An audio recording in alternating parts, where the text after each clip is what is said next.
오늘 하나님 말씀의 제목은 이사야의 기도입니다. 이사야서 64장 8절에서 12절 말씀입니다. 그러나 여호와여, 이제 주는 우리 아버지이시니이다. 우리는 진흙이요 주는 토기장이시니 우리는 다 주의 손으로 지으신 것이니이다. 여호와여, 너무 분노하지 마시오며 죄악을 영원히 기억하지 마시옵소서. 구하오니 보시옵소서. 보시옵소서. 우리는 다 주의 백성이니이다.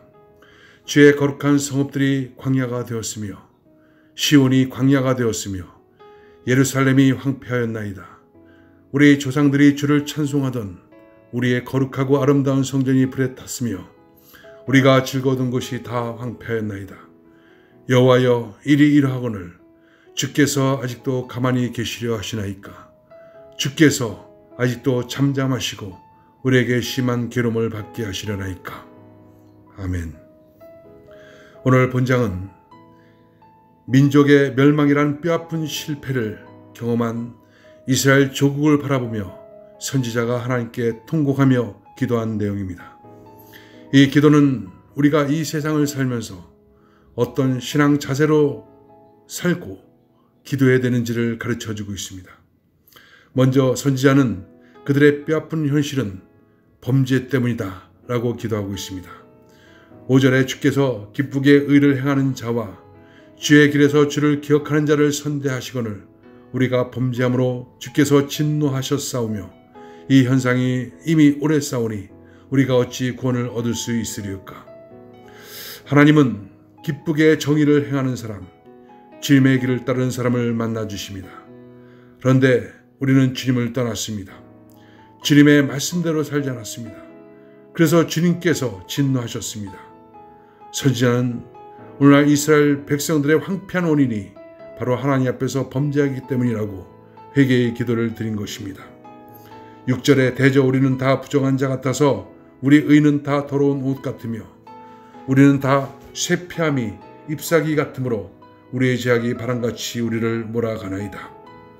7절에 주의 이름을 부르는 자가 없으며 스스로 분발하여 주를 붙잡는 자가 없사오니 이는 주께서 우리에게 얼굴을 숨기시며 우리의 죄악을 인하여 우리로 소멸되게 하셨음이니이다. 선지자는 우리 모두가 죄로 더러워졌다고 얘기합니다. 그리고 백성들이 주님의 이름을 부르지 않고 주님께 도움을 청하지도 분발하지도 않는다고 말합니다. 그래서 하나님께서도 우리에게 등을 돌리셨고 우리 죄 때문에 우리는 망하게 되었다고 말하고 있습니다. 그런데 선지자는 8절부터 그 황폐한 가운데서도 소망을 붙잡고 하나님께 기도를 합니다. 8절에 그러나 여호와여, 주는 우리 아버지시니이다. 우리는 진흙이요 주는 토기장이시니 우리는 다 주의 손으로 지으신 것이라.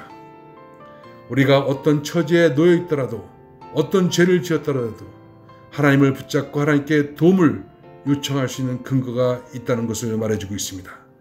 하나님은 우리의 아버지이기 때문입니다. 우리는 진흙이요 하나님은 토기장이시기 때문입니다. 하나님의 손이 진흙인 우리를 지금도 빗어가고 있습니다. 아직 미완성입니다. 우리의 모난 부분을 깎아내리실 때마다 우리에게는 아픔이 있습니다. 하지만 더 아름답고 존귀한 인격으로 다듬어가고 계신 것입니다.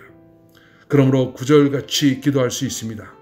여호와여, 과히 분노하지 마옵시며 죄악을 영원히 기억하지 마옵소서. 구하오니 보시옵소서. 보시옵소서. 우리는 다 주의 백성입니다. 여러분, 비록 죄를 지었다 할지라도 하나님의 은총을 입을 수 있는 길이 여기 있습니다. 범죄한 가운데서도 하나님께 기도하는 것입니다. 하나님, 저를 불쌍히 여겨주십시오 라고 기도할 수만 있다면 우리는 소망이 있는 것입니다. 하나님은 우리 아버지십니다. 그동안 하나님을 떠나 살았더라도 하나님의 품으로 돌아오면 하나님은 모두 용서하는 것입니다. 하나님의 자녀의 축복된 권세를 회복시키게 되는 것입니다.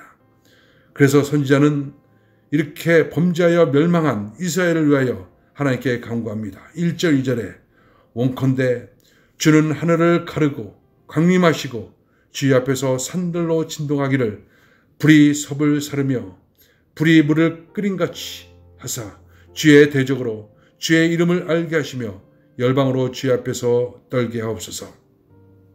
지금 극심한 고난 속에서 기도합니다. 주님, 하늘을 가르고 강림하옵소서. 하나님께서 오셔야 됩니다. 하나님께서 개입하셔야 됩니다. 하나님께서 오셔야 문제가 해결됩니다. 고난이 끝이 납니다. 하나님께서 하늘을 가르고 강림할 때 불이 나무를 태우듯이 물을 펄펄 끓이듯이 강한 능력으로 강림합니다. 여러분, 기도하면 하나님께서 강림하십니다. 왜 그렇습니까? 주의 대적으로 주의 이름을 알게 하시며 열방으로 주 앞에서 떨게 하시기 위해서 오시는 것입니다. 그래서 여러분, 어떤 상황을 만나든지 어떤 일이 있든지 기도하면 회복됩니다. 주님 오셔서 모든 것을 회복시키고 놀라운 역사를 이루어 주십니다. 기도하겠습니다. 하나님 감사합니다. 하나님의 큰 은혜 가운데 축복하여 주시고, 비록 우리가 범죄하고 여러 가지 어려움 가운데 있다 할지라도 하나님은 우리 아버지가 되시고 우리의 하나님이 되심을 말씀하여 주시니 감사합니다. 하나님, 회개자의 자세로 나가게 하여 주시고, 그리고 하나님의 긍휼을 구하며 기도할 수 있는 은혜를 허락하여 주셔서 하나님의 강림하심, 만나는 역사, 문제 앞에 해결되는 역사, 이 모든 것을 경험하는 귀한 역사가 있게 하여 주옵소서. 예수님의 이름으로 기도합나이다. 아멘.